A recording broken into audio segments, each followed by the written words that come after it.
Yo, what's up everybody? Welcome back to the DFS process. We got two slates today. In this video, I'm going to go over the main slate. But on my Twitter account, I will be posting a free lineup for the early slate if we get 70 retweets.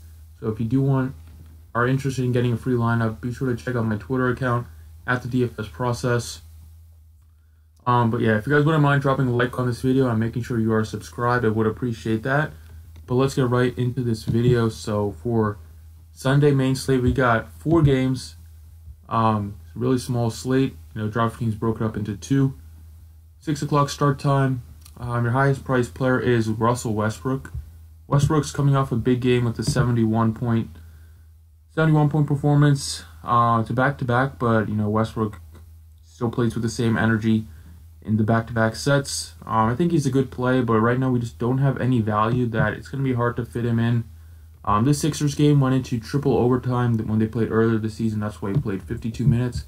But he did drop 77 DraftKings points. I think Westbrook's a good play, but I just don't see any value right now that we can afford to play him. Hopefully some of that opens up later in the day. But right now I'm going right back to Kyle Lowry. I know Lowry hurt me a lot last game with just an 18-point performance, but he shot 2 for 14. It's a great GPP play. Everybody's going to be off of him looking at these last 2 games, but we see the upside. He has 56. Against this Lakers team, they are really bad against point guards. Lonzo Ball is still out. That means Clarkson's going to be defending Lowry. Lowry should eat in that matchup. And against the Lakers earlier this season, he dropped a triple-double against them. But look how bad he shot from the field. Just 4 of 14. Horrible. Just 28%. Still managed to put up 51 DraftKings points. That just shows the kind of upside Kyle Lowry has. If he even makes about 4 more shots, that's a 60-point performance right there. So I think Lowry is in a great spot today. Should be overlooked with people paying up for Westbrook, I think, or paying down a bit. But right now at 7,800, that is still a way too cheap price tag. I think Lowry is in a great spot.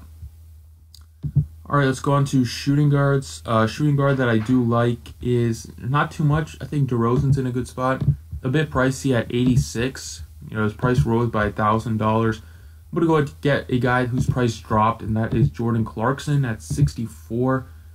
Clarkson should continue to play heavy minutes. Lonzo Ball is ruled out for today. Price dropped by $900, but he's not coming off a terrible performance. Put up 28 against Chicago. You see the minutes. He's getting a lot more minutes than he was earlier in the season, playing over 30 minutes. And if he shoots the ball really well, we see the upside. He has 59 and 52 just a couple days ago.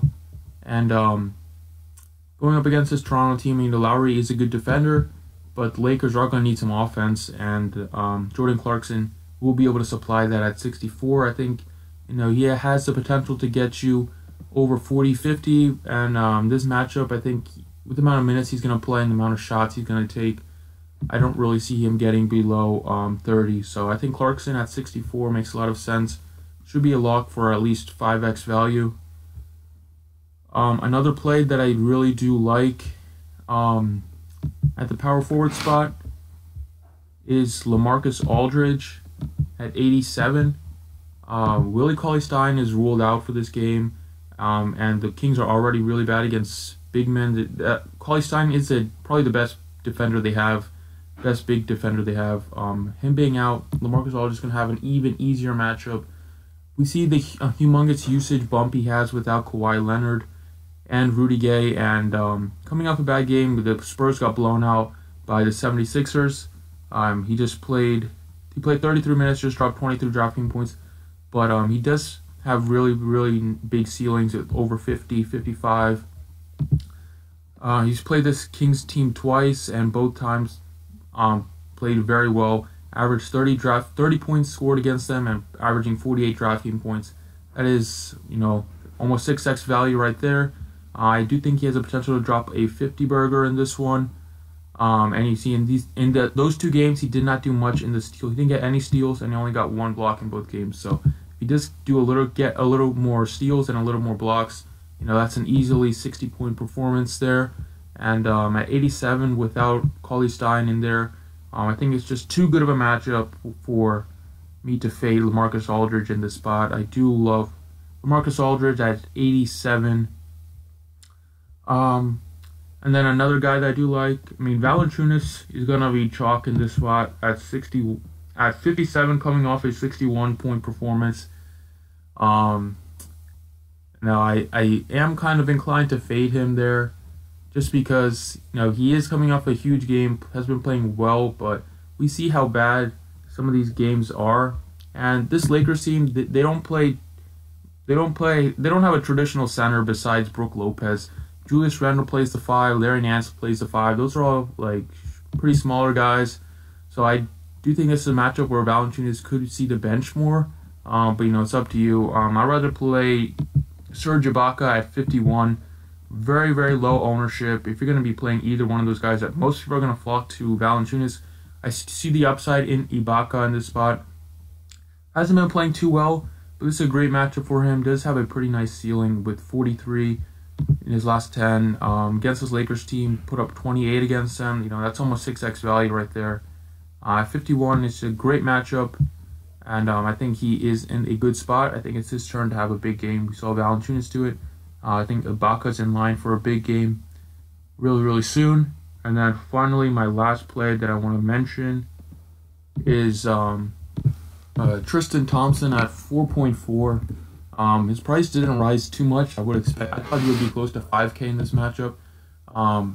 Did rose $800, but he got to start, played 31 minutes, and the Cavs actually looked good. So I think he's in line for another big game. He's going to be playing a lot more minutes in this one as well, because matched up against Andre Drummond. He'll play about 30 minutes once again, and I think he does have the potential to get a double-double. He's a really good value play. Another guy I want to mention with Willie Cauley-Stein being out, Skal Labissière. I'm pretty sure I butchered that.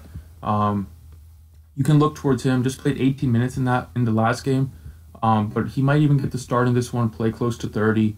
And at 46, I think he has a good shot to get 5 to 6x value if you need a nice cheap play. But the matchup is pretty tough. That's why I might just fade all the Kings players in this one. But yeah, there you have it. There are the 5 guys that I do like. Leaves you with almost 6,000 to build the rest of it. We got Kyle Lowry, Clarkson, Aldridge, Ibaka, and Tristan Thompson. All right, thanks for watching, guys. I appreciate it, and good luck.